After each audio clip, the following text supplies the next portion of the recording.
So now if you look at the left side, the big thing to highlight here is look how few competitors are in here. There's maybe 4 or 5 versus like the tens of competitors that you have in the file and folder space. So this is really quite a phenomenal offering. We've literally more than doubled our addressable market, and a Ninja price point that's going to disrupt all the offers that the competition has out there. If anyone can get 250 gigs of cloud space and a server-save licenses to run image-based backup and Exchange Granular recovery for less than $60 a month, love to hear it. And you can get as low as $35, $40 a month. Talk to our partner specialists. We have a number of programs out there that are designed for the various sizes of partners that we serve today. So it's important that you talk to them because they're going to be able to evaluate specifically for you what program would fit best. There's a lot of the competitors out there, they just have kind of a one-size-fits-all partner program, and that's not good for a partner program because you want your partners to be successful, and we don't want to misplace our partners into something that they can't live up to or something that's simply too small for them. So we want to make sure that we're picking the appropriate program for you. I got a question here, does the software work with Microsoft SBS 2011? We're working on it as we speak. So 2011 is not yet made all the way through testing and QA, so we will be there. It's just the release point and then the support for that is coming. I'll do that if you were just install it and try to go to town, it'd probably work for the most part, but we like to be thorough in our QA. So now I'm going to open up the product demo and go through this section. So if you have any questions while I'm loading this up,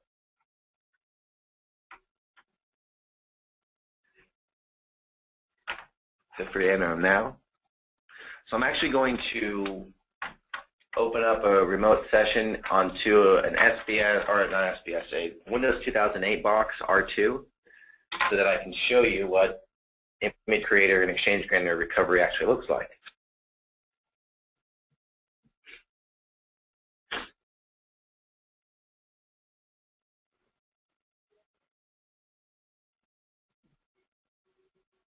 I have a question from Craig. How do you compare to Aperture?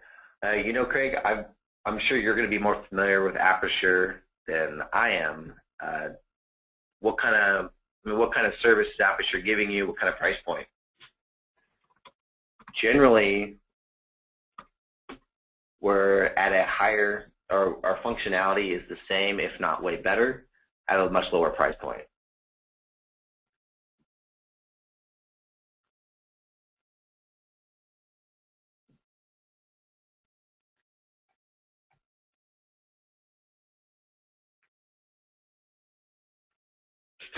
Okay. So we have here our server-safe client that's launched. And we have a couple, and while Craig's giving me some more details, I'll go through this. I'm going to try to get through this demo pretty quickly. I know we've gone over time a little bit. That way we can get into more Q&A hereafter and get you guys out of here. So set up backup. For those of you who have to leave, remember, go to our main website, SOSOnlinebackup.com, and then the number to get to our partner specialist team is right here at the top right, 877-896-3611 with extension 1, and then our partner specialist will be able to help you out. Okay, so we continue through a demo. So we have the Applications tab and the Setup Backup tab. So Setup Backup is more for a use-based scenario. So are you on a laptop or PC, file server, application or database server, or Exchange or SBS server? And then based on what you select, it will give you options to do either a file and folder backup or a bare metal image backup. For this, I'm just going to go through based on the application.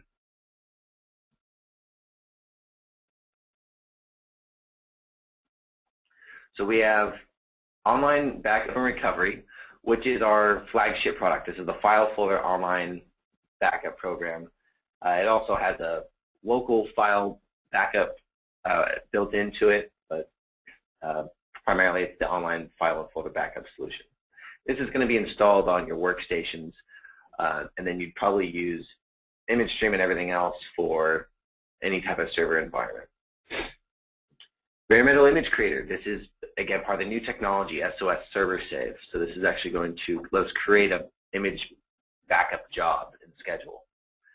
Exchange Granular Recovery. So if we are recovering volumes that have Exchange servers on them or Exchange server, this will let you dig into that Exchange server and recover or export what you want. Management Agent. This is the Pulse Management Agent. So this is going to install Pulse at the location that we're on right now. And then Bare Metal Image Stream. This is what's actually going to be used to take the images that are created off-site. So Bare Metal Image Creator, let's go ahead and just go through and create an image. I'm going to go through and make sure I don't. So I'm going to replicate the job, so I'm going to just delete that and create a new one. So I come to the wizard and I hit backup. And then it's going to ask me to select a volume that I'd like to back up, or all the volumes. Well, for this demo, I'm just going to select this sample 5 gig Exchange volume, as realistic as that is, just for the sake to show that we're going to actually run it. So hit next. Now it's going to ask me to select a destination for this backup. So I can select a network location if I like, or define a new network location here. For demo purposes, I'm just going to go to this virtual drive, letter F. Hit next. So typically what the use case would be, you would select a staging machine. So we're going to be backing up the images locally first, and then we're going to go off-site from a staging machine. The staging machine, for those of you who have been late, are going to be, a Windows 7 box with 8 gigs of RAM, something like that. You don't have to buy a really expensive, overpriced piece of hardware with our name on it anymore. So staging machine is really up to you to configure. It just needs to be Windows. So you run the backup there. You can either run the backup one time, an hour later. Typically, you're set up on a weekly backup schedule. So say Sundays, kick it off at 8 a.m. And then Monday through Friday, 8 a.m. to 6 p.m., we're going to run an incremental backup every 60 minutes. So this gives us a restore point objective of 60 minutes. So if we want to take our RPO down, we just hit it down here. Now, the viability of changing your RPO is going to vary environment to environment. It's just something you're going to have to evaluate and see it case by case. But generally, the more you run incrementals, the more quickly the incrementals are going to run. And it's really great because our system is also running. It's kind of what Craig was asking earlier about, or Mitch, who's now left, about the SQL databases that are changing so regularly and how do you back those up. We have a transaction consistent image-based backup solution here, which is really what you need to have in place to run backups like this. If you have a crash consistent backup, you really just have to wait until the end of the day so you can shut down your backup. Is everyone familiar with, anyone want a quick run through of crash consistent versus transaction consistent backups?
So it'll finish the transaction, pause, snapshot happens, then it continues.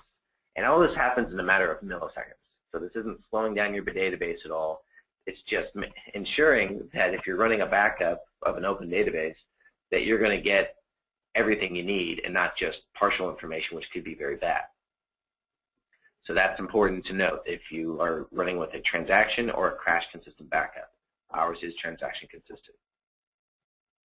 All right, hope that's clear.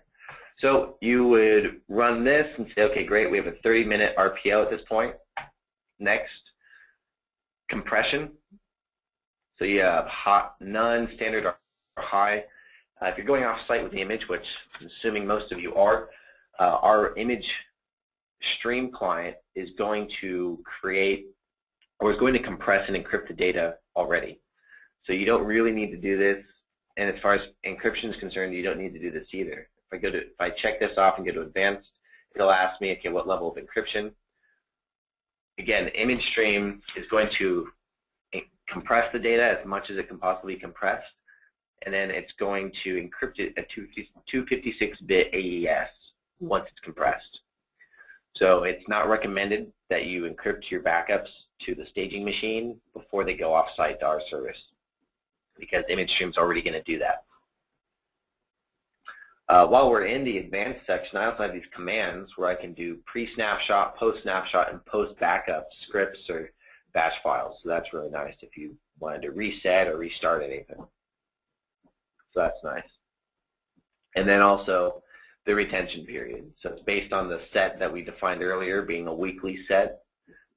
And you can say, okay, we'll delete the incremental backup images if they're 3 weeks old or older. And that's nice to do. So I'll take away the encryption. Split image file, again, this is somewhat of a dated option. For the existing partners, we actually should recommend doing this. But it's just a way to split the image into workable chunks. So if you have limited media devices they're going to write this to, then you would do that. For the most part, this isn't needed any longer. We get our summary, we hit finish, and now it's going to run based on the schedule. If I go to our backup jobs tab and just hit execute now, it'll go ahead and run and give us